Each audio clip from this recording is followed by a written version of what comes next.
Essa é uma passagem bíblica do apóstolo Paulo à igreja de Corinto, muito conhecida. Provavelmente você já deve ter visto esse mesmo texto em algum lugar. Então, o que de fato o apóstolo Paulo ele aborda nesse contexto, desde o versículo 1, e aí você pode estudar na sua casa. Ele exorta a igreja de Coríntios a estares atentos, destacando que Jesus está entre eles. Isso entre o versículo 1 e o 6.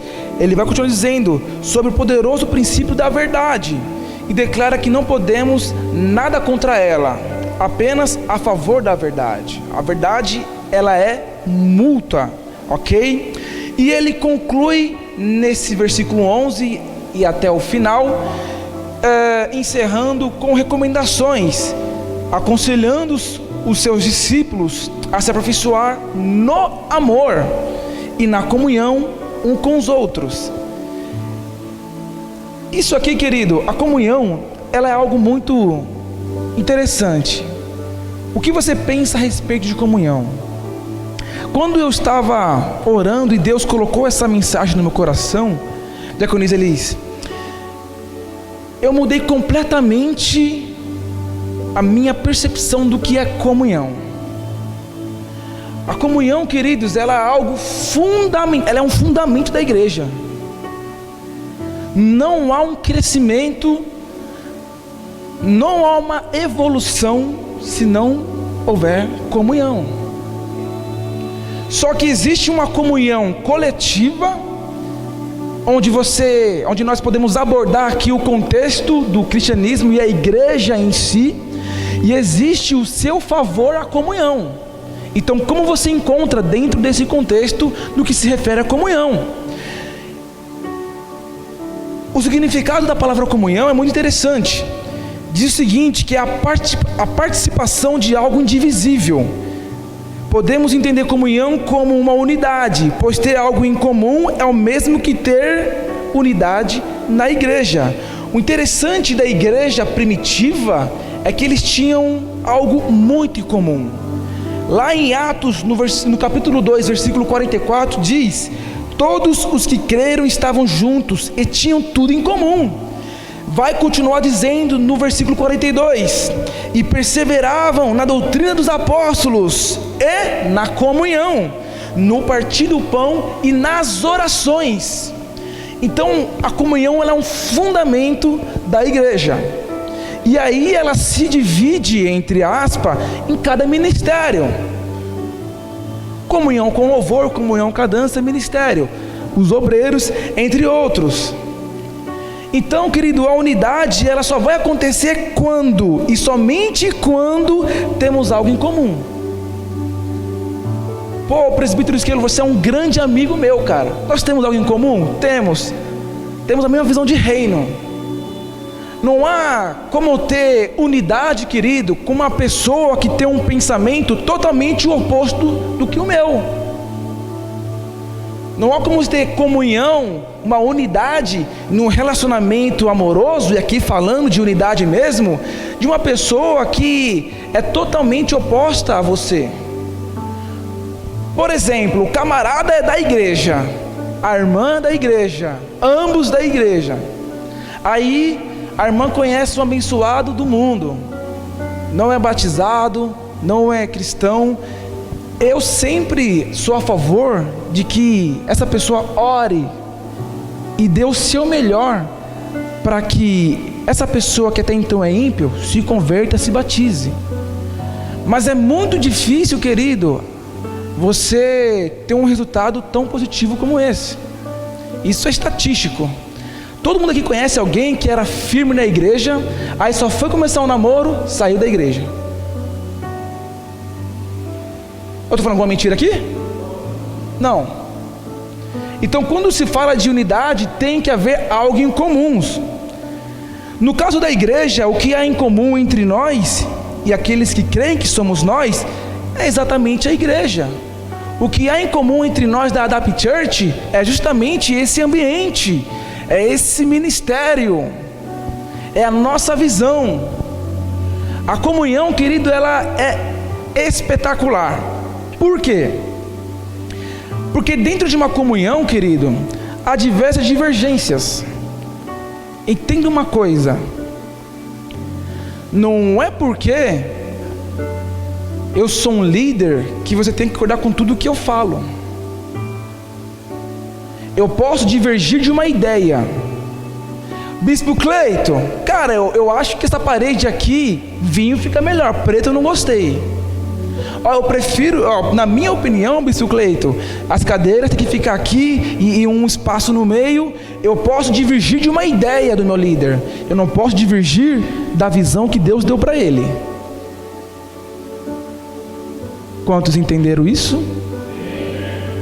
As opiniões, vivemos numa democracia, querida, mas a definição da visão você não pode, querido. No dia que você não compreender ou não aceitar a visão do seu pastor, querido, você precisa sair da igreja, porque você vai virar um rebelde, vira rebeldia. E já aconteceu com pessoas que veio aqui, e aí às vezes o pastor demora anos para construir uma igreja, isso no sentido de estrutura, para ensinar o povo. Aí vem um camarada falando outra coisa. Nós ensinamos que você precisa dizimar e ofertar e devolver o que é de Deus. Aí vem um abençoado querendo ensinar: não, mas o dízimo na Bíblia é Velho Testamento. Então abre uma igreja e pregue isso, abençoado. Ou não é, Tiago? Então dentro da comunhão nós podemos divergir de ideias, mas não do propósito. Diga para o teu irmão: podemos sim. Diga para o outro, porque esse não ouviu: podemos sim divergir de ideias, mas não do propósito. Abre para andar em 1 Coríntios, no capítulo 12, no versículo 12, onde Paulo, evangelista, vai falar o seguinte: que a igreja é o único corpo de Cristo, o qual é formado por vários e diferentes membros. Sim, somos vários e diferentes membros, queridos, mas temos algo em comum. 1 Coríntios diz: ora, assim como um corpo é uma unidade, embora tenham muitos membros, e todos os membros, mesmo sendo muitos, formam um só corpo, assim também com respeito a Cristo. Continua: pois em um só corpo todos nós somos batizados em um único Espírito, quer judeus, quer gregos, quer escravos, quer livres, e a todos nós foi dado beber de um único Espírito. Ou seja, o que Paulo está dizendo aqui, querido? Cristo ele é a cabeça, nós somos o corpo.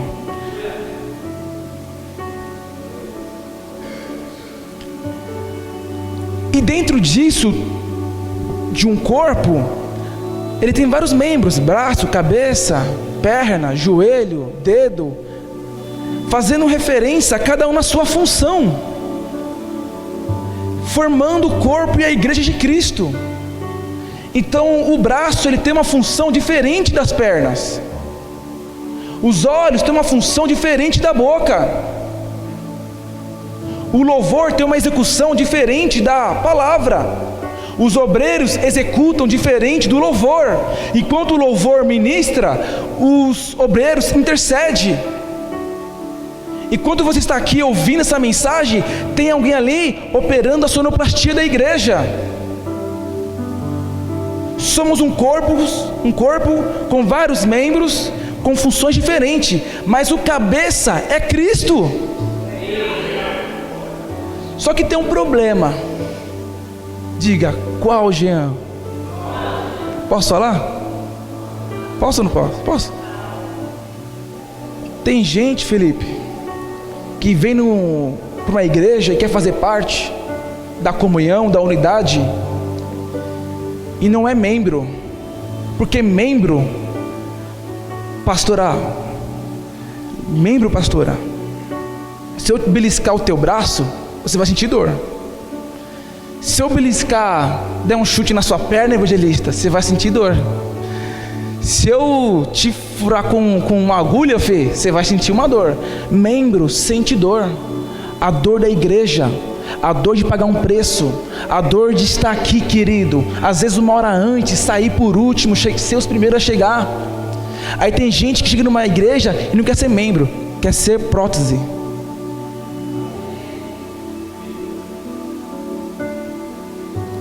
Chega na igreja que ele não quer sentir a dor da igreja. A unidade, ela se externa a partir da vivência dos mandamentos de reciprocidade. Se eu pudesse definir a unidade de uma palavra, seria reciprocidade. Veja bem, quando o apóstolo Paulo, ele dá diversas recomendações aos seus discípulos, ele sempre diz: faça uns aos outros. Quando se fala de amar e honrar, em Romanos 12, ele diz: amai-vos uns aos outros. Quando fala de servir, em Gálatas 5, ele diz: mas sirva uns aos outros pelo amor. Quando se fala em se sujeitar, em Efésios, ele diz: sujeitai-vos uns aos outros no amor e no temor de Deus. Quando se fala de suportar e perdoar, em Colossenses, meu irmão, suportem uns aos outros e perdoem as queixas. Quando se fala, querido, em instruir e aconselhar, a palavra de Deus habite em vós abundantemente, em toda sabedoria, ensinando e admoestando uns aos outros. Colossenses também. Quando se fala em confessar os seus pecados, sempre que o apóstolo Paulo dá uma recomendação, ele diz: faça uns aos outros, meu irmão. Você pode dar amém por isso? Sabe qual é o problema da igreja, meu irmão? As pessoas não estão muito interessadas em compartilhar uns aos outros, e isso muda muito o princípio da comunhão. Não há a menor possibilidade, querido. O ministério, ele vive em unidade e comunhão. Ele continua dizendo, quando se fala de lavar os pés, aqui Jesus, ora, se eu, Senhor e Mestre, vos lavei os pés, vós deveis também lavar os pés. Voltou aqui. Então a comunhão, ela é reciprocidade. Diga, tem que ser recíproco. Mais alto, tem que ser recíproco. Tem pessoas que não têm um mínimo de reciprocidade, querido. Só desejam o bem a nós. Pessoa é uma benção. Ela vem aqui, a pessoa abençoa ela, dá tudo, mas ela não faz nada para aquela pessoa que fez algo para ela. É um egoísmo sem tamanho. Mas, de fato, segundo a palavra de Deus, o que impede a unidade do corpo de Cristo? O que na prática geralmente não dá certo? O que na prática geralmente não vem acontecendo em muitas igrejas? E aqui você precisa refletir, e eu também, onde nós nos devemos se colocar. O que tem impedido a sua comunhão com a igreja? Porque às vezes, querido, às vezes não, vir aqui e não perder um culto não é sinal de comunhão. Vir aqui cantar, pregar, falar, não é sinal de comunhão. Isso não é comunhão. Porque esse culto aqui, querido, não é feito para agradar a mim e nem a nenhum de vocês. Não existe culto dos jovens, existe o culto de jovens para Deus.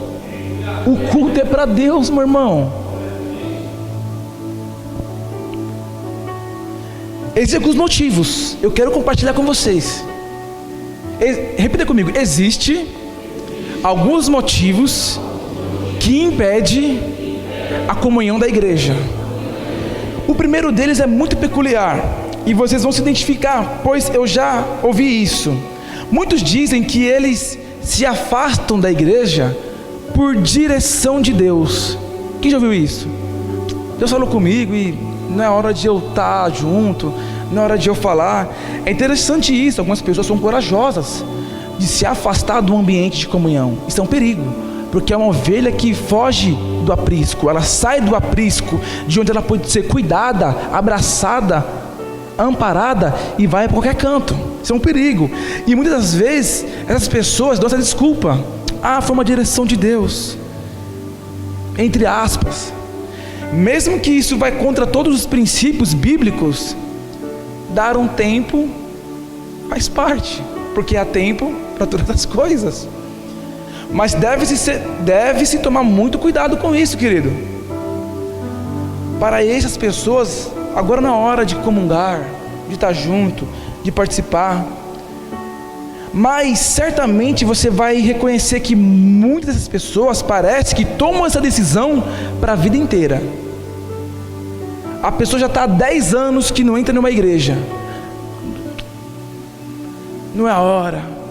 A pessoa fica achando que, não, eu preciso estar preparado, preciso me preparar. Sabe quando você vai estar preparado? Nunca.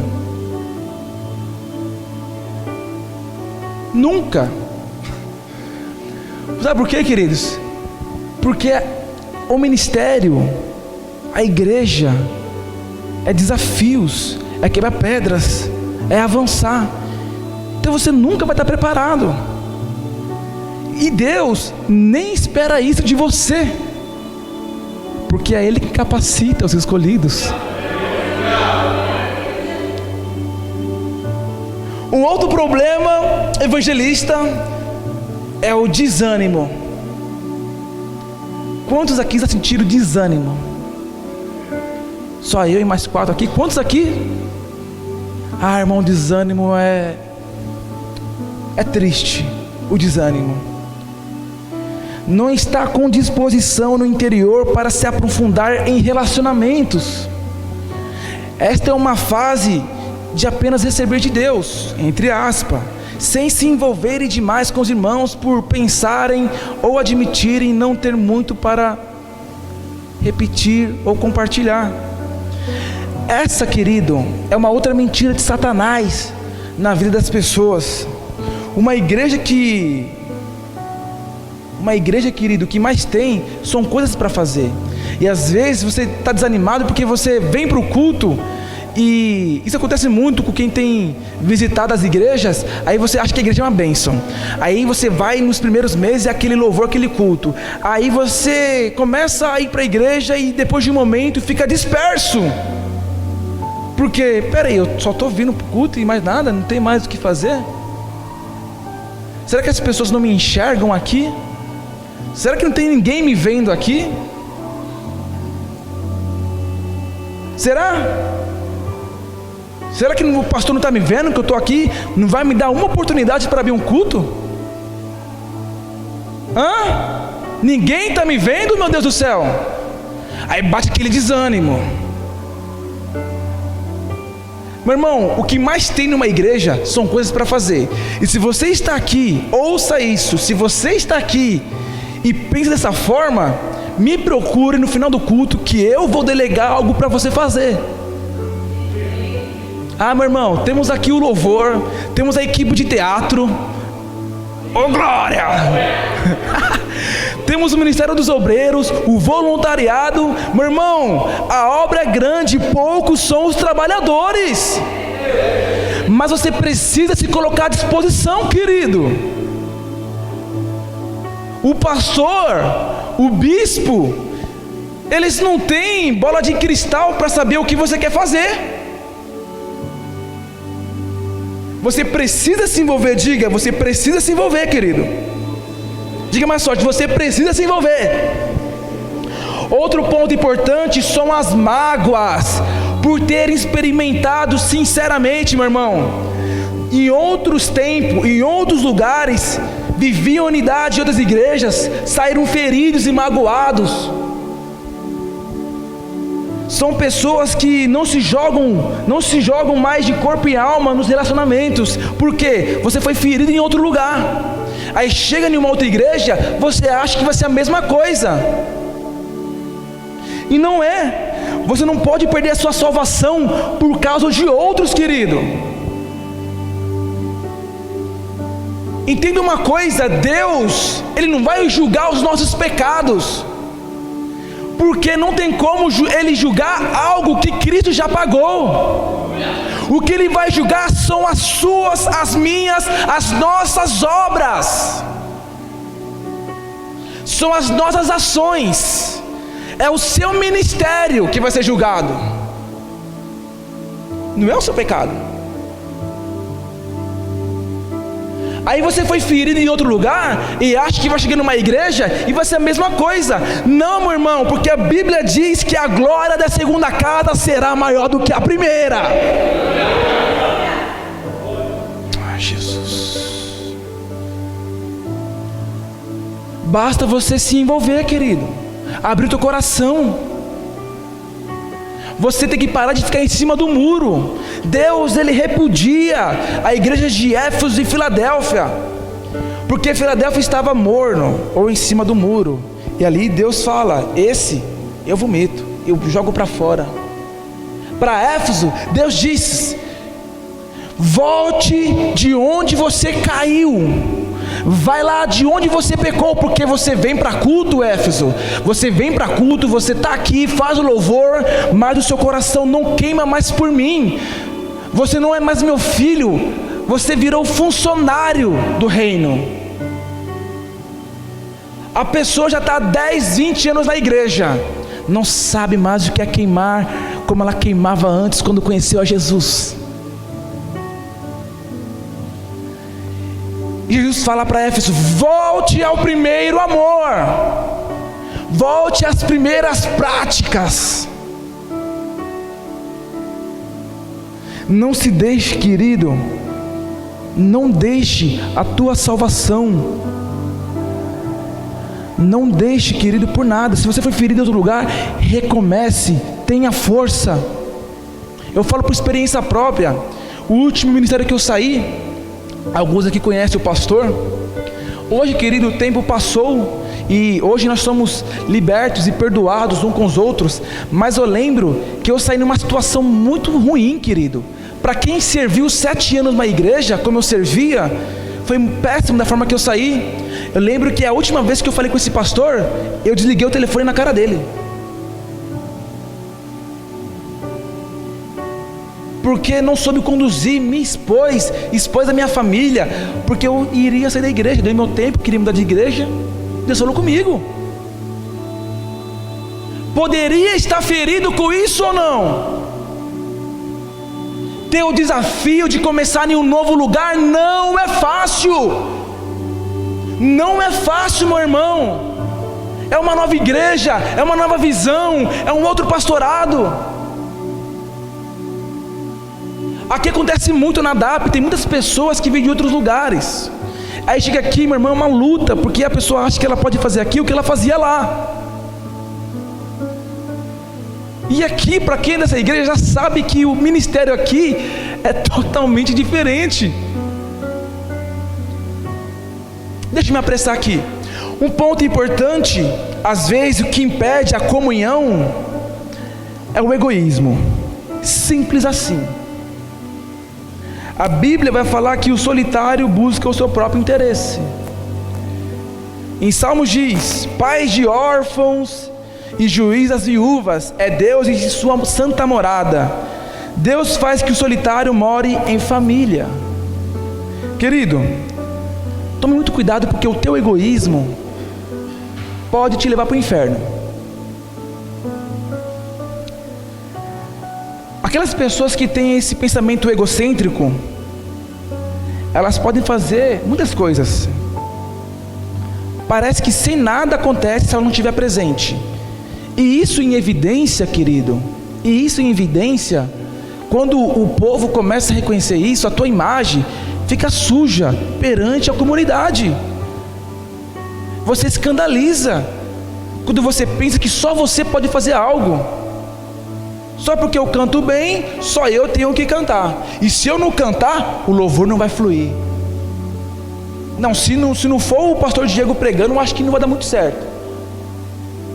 São pessoas egoístas, e isso deturpa muito a comunhão com a igreja.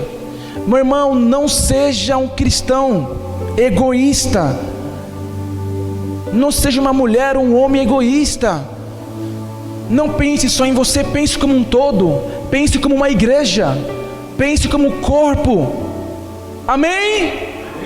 Amém?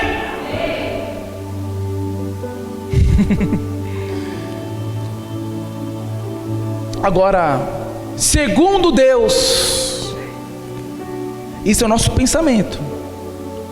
Segundo Deus, o motivo onde Deus, Ele entende o porquê não há a comunhão na igreja.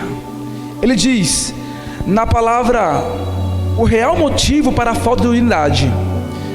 Em 2 Coríntios 13:13, ele diz, texto base, principal: a graça do Senhor Jesus Cristo e o amor de Deus e a comunhão do Espírito Santo seja com todos vocês. Ou seja, para Deus, nossos motivos, esses descritos aqui, ditos, não são válidos, pois são motivos carnais. O que esse texto de Coríntios está dizendo, querido, que nós lemos no começo, 2 Coríntios 13, ele está dizendo que a unidade verdadeira é algo do Espírito Santo de Deus, e por isso só é praticado através dele. Não existe comunhão sem a presença do Espírito, querido. Não há menor hipótese de haver comunhão sem a presença do Espírito, porque a comunhão não é minha, não é algo que você precisa manifestar, é do Espírito Santo. Quando Ele está presente, há comunhão, e há comunhão neste lugar aqui, neste momento.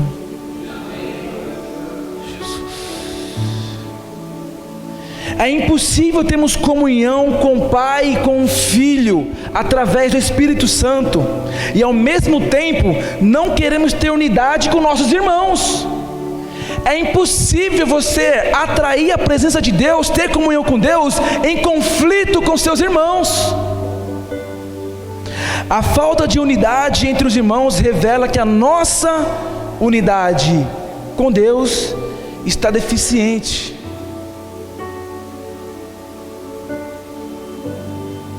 Então você precisa se colocar nessa mensagem e saber onde você se encontra. E o que pode afetar a nossa unidade com Deus, a nossa comunhão com Deus? Isaías vai responder o seguinte: mas as vossas iniquidades, coloca lá, Panda, por gentileza, Isaías 59:2. Veja o que o profeta Isaías, um profeta messiânico, um dos profetas que mais revelou sobre Jesus, ele diz o seguinte: mas as suas maldades separaram vocês do seu Deus, e os seus pecados esconderam de vocês o rosto dele, e por isso ele não os ouvirá. E Isaías aborda as duas questões aqui. Primeiro, ele diz que a iniquidade faz separação entre nós e Deus. E ele diz que o pecado encobre os nossos rostos para que não possamos ouvir. E é isso que o pecado faz, irmão. É isso que a falta, que a intriga, que a inveja, que o egoísmo, que as mágoas, é isso que ela faz. O pecado, querido, ele tampa o seu rosto. Ele não deixa você ouvir o que Deus tem para te falar. Por isso Jesus disse a Pedro: se eu não te levar comigo, não tens parte comigo. E para outros discípulos: quem já se banhou não necessita de lavar senão os pés, quanto ao mais está tudo limpo. A Bíblia, irmão, vai dizer o seguinte: que os olhos de Deus, em Provérbios, que os olhos de Deus estão em todos os lugares, observando os bons e os maus. Você pode esconder de quem você quiser. Você pode esconder o seu pecado do seu esposo, da sua esposa, do teu noivo, da tua noiva. Você pode esconder o pecado da sua mãe, dos seus filhos. Você pode esconder o pecado de quem você for. Você não consegue esconder isso de Deus. Não consegue, querido. Não consegue. Se tem alguém aqui, meu irmão, em nome de Jesus, com uma brecha na sua vida, seja com o teu esposo, vai ter com o teu esposo. Se é com a sua mãe, vai ter com a sua mãe. seja traição, seja mentira, a omissão, o que for, volte lá atrás, vai ter com quem você feriu e resolva a situação. Em qual lado você está? De quem precisa pedir perdão ou precisa ser perdoado? Porque nós somos vítimas também. Nós somos vítimas. Ele sempre diz, apóstolo Paulo, se você precisa, querido, pedir perdão, vai até o teu irmão. Para a gente perdoar uns aos outros. Quando existe um pecado, ele precisa ser resolvido. Precisa. E aí, Deus também vai saber onde está o teu coração. Se foi da boca para fora, se foi para resolver apenas um problema, tudo por cima.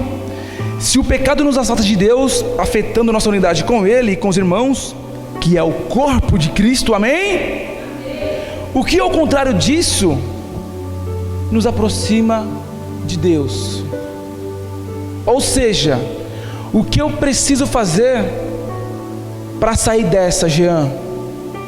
O que eu preciso fazer para que Deus, Ele ouça o meu clamor? Porque às vezes você não está em paz, cara, para pedir perdão. Às vezes está, cara, manifestando uma carne, e não é uma atitude apenas sua. E aqui, como diz o bispo Cleito, eu começo a pregar. Quer uma saída, querido, para você tomar uma decisão?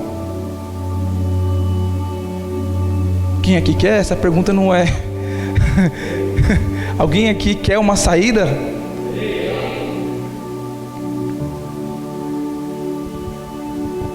A única forma, querido, de você ter uma atitude inspirada em Jesus, para criar coragem e ir lá e falar com o teu esposo, falar com a tua esposa, falar com seus pais, com o seu pastor, com o seu líder, por algo que você fez e só você sabe, e Deus, é por meio do quebrantamento.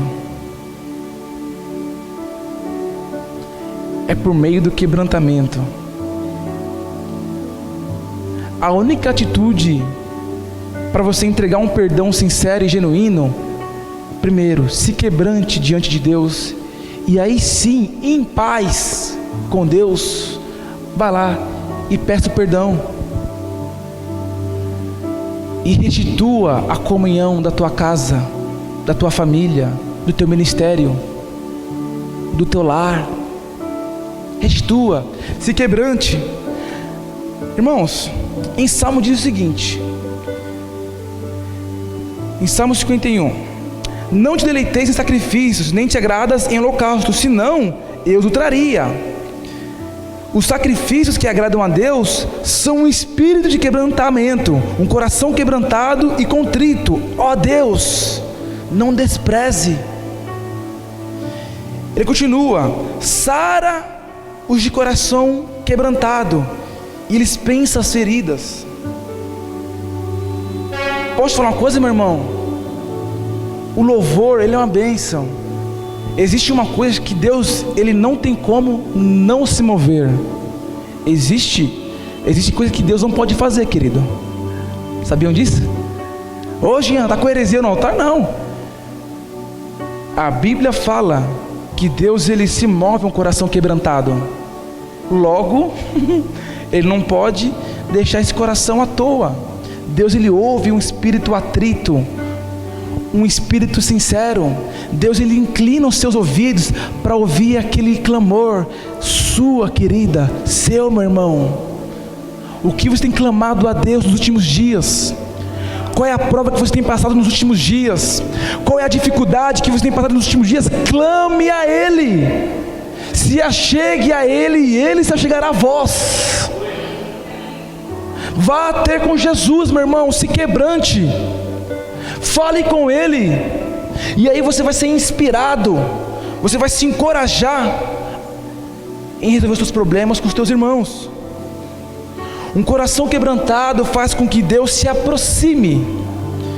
E sem quebrantamento não há relacionamento saudável, nem unidade verdadeira. Ou seja, dificuldades na unidade com Deus e com os homens demandam quebrantamento. E aí está o real motivo da deficiência de nossa unidade uns com os outros. Posso falar, meu irmão? Deus, você acha que Deus ele precisa do teu louvor? Você acha que Deus precisa da tua adoração? Sabe por quê, irmão? Porque os anjos o adoram 24 horas. Os anjos o adoram em excelência. Mas tem uma coisa que os anjos não têm. Bate no peito. Um coração para se quebrantar na presença dEle. E é isso que Ele busca, meu irmão. Nessa noite eu quero te convidar, te encorajar nessa noite a se quebrantar na presença dEle, para que Ele possa restituir os planos da tua vida. Aleluia! Quebrantamento, meu irmão, não é suportar no sentido de aguentar sofrimentos inerentes aos relacionamentos. Isso não é quebrantamento. Não é suportar os nossos relacionamentos no sentido de aguentar devido às nossas diferenças. Não somos tampinhas de Coca-Cola, meu irmão. Não somos. Pelo contrário, somos diferentes uns dos outros. Temos DNAs diferentes uns dos outros. Não é quebrantamento, não é suportar o irmão. Não é cultivar um espírito de lamentação. Não é, na presença de Deus, não é se lamentar, querido, dando um complexo de vítima. Eu não consigo mesmo. Eu sou assim mesmo. Eu sou fraco mesmo. Está repreendido em nome de Jesus. O complexo do vitimismo. Eu não consigo. Isso não é quebrantamento. Não é aparentar humildade. Meu irmão, quebrantamento, ele é bem diferente. Primeiro, reconhecer a rebeldia do nosso eu, que às vezes queremos ser Deus. Segundo, não aspirar ao poder, querer mandar, querer ser o mais. Não, isso não é quebrantamento. Quebrantamento, querido, é negar o nosso eu, querido. É fazer parte, é morrer nossas próprias vontades, para que a de Deus sejam feitas. Não é que você não precisa ter vontades próprias, amém, querido? Mas diariamente você precisa entender que as vontades de Deus precisam ser feitas em suas vidas, para que Ele cresça e eu diminua. Quebrantamento é admitir as interrupções, as intervenções de Deus em nossas vidas e em nossas vontades. Quando Deus colocar a mão, entenda, querido, é por um propósito ainda maior. Chega de questionar o Espírito Santo. Chega, querido, de questionar a Deus. Não chega a minha bênção, não chega a minha hora. Vai para a campanha dos 7 dias. 7 dias para Deus te dar vitória, como se fosse obrigação dele fazer isso. Não, meu irmão. Entenda, querido, que as intervenções de Deus na sua vida são necessárias. Quando eu perdi a minha mãe em 2016, eu não entendi por que uma serva de Deus, está aqui a minha tia, irmã dela, uma serva de Deus, eu não lembro da vez que eu vi a minha mãe ir dormir sem orar e levantar sem orar, antes de sair de casa. Porque Deus recolheu ela então. Tanta gente suja por aí. Mas hoje eu entendi o propósito de tudo isso. Foi uma intervenção de Deus, permissão dele. Quebrantamento, meu irmão, não é, querido, usurpar da glória de Deus. Jamais usurpe da glória de Deus. Como você faz isso? Cedendo lugar de honra a outros. Não entendeu? Eu vou te explicar. Ninguém aqui é insubstituível. Não existe função nenhuma nessa igreja que não possa ser substituída por outro alguém. Aí o camarada, ele é líder, aí só ele quer ser o líder. Ele quer ser líder a vida inteira, Nath. Ele não quer ceder o espaço para ninguém. Ele quer estar em evidência. Ele quer aparecer na foto. Ele quer usurpar da glória que é para ser de Deus. A única evidência aqui, querido, é que Deus seja exaltado, querido, e nós nos prostramos em tua presença. Isso é quebrantamento, meu irmão. Isso é quebrantamento. Jamais usurpe da glória de Deus, de algo que é de Deus. Não tome a glória para si, meu irmão. Deus não divide a glória dele com ninguém.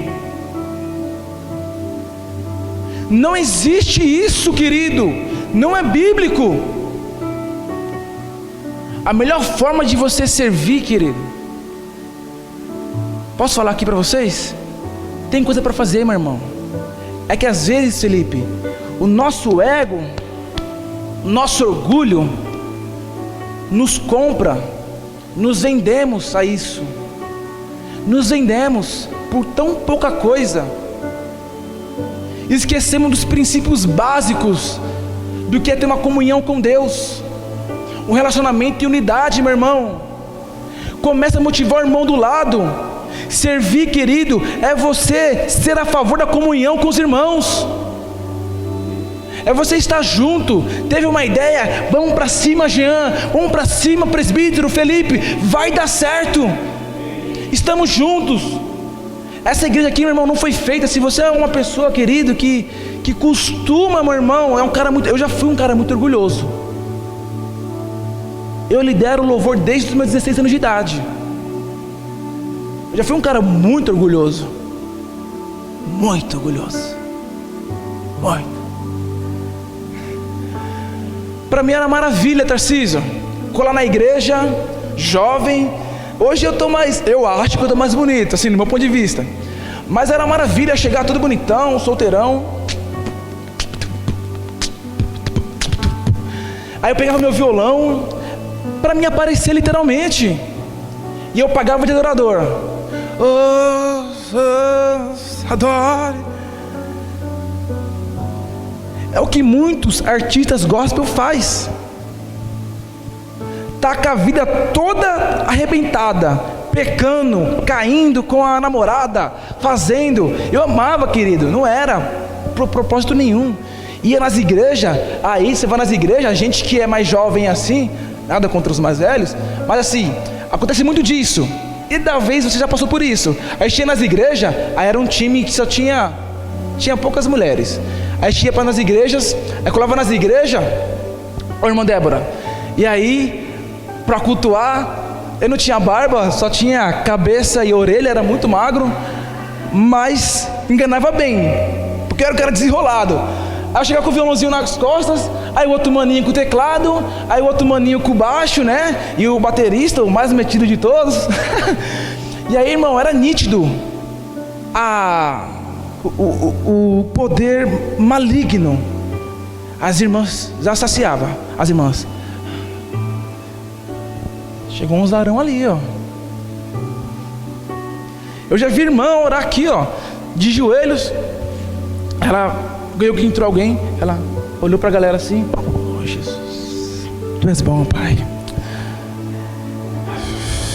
Aí as irmãs levantam, aí vira aquela correria no culto, né? Festividade, né? As irmãs não param quieta. Aí uma falando com a outra, até o tom da voz muda. Cara, aí eu pensava: aqui nós está aqui, cara. Aqui nós está aqui, pô. Você acha que elas fazem todo culto? Não faz. Eu sei o que é isso, meu irmão. Eu fui liberto disso, querido. Hoje eu tenho um relacionamento saudável, uma esposa incrível, filhos incríveis, amos. Posso falar, querido, não tem carro do ano que pague. A minha família está aqui. Não tem casa própria que pague o ambiente que eu tenho na minha casa. posso pagar aluguel fielmente todo mês, mas não existe condição de vida melhor, não existe conta bancária alta, e nada disso paga, querido, ter a minha esposa servindo aqui, os meus filhos num ambiente como esse. Não troque, querido, o que é espiritual por algo que é material, em nome de Jesus.